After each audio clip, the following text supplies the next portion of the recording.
1966 সালের ফুটবল বিশ্বকাপের সবচেয়ে বড় হিরো কে ছিলেন জানেন?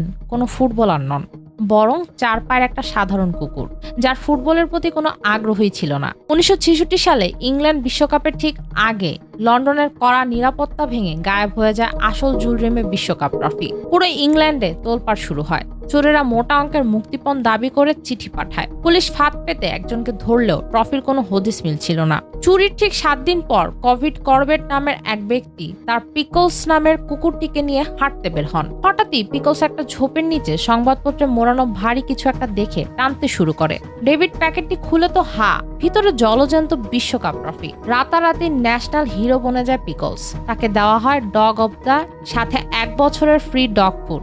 এমনকি ইংল্যান্ড বিশ্বকাপ জেতার পর বিজয়ীদের পার্টিতে পিকলস ছিল স্পেশাল গেস্ট।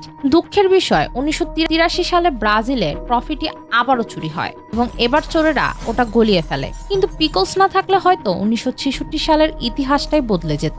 ফুটবলের এই অদ্ভুত গল্পটি আগে জানতেন? কমেন্টে জানান, আর এমন সব দারুণ গল্পের জন্য সাবস্ক্রাইব করুন।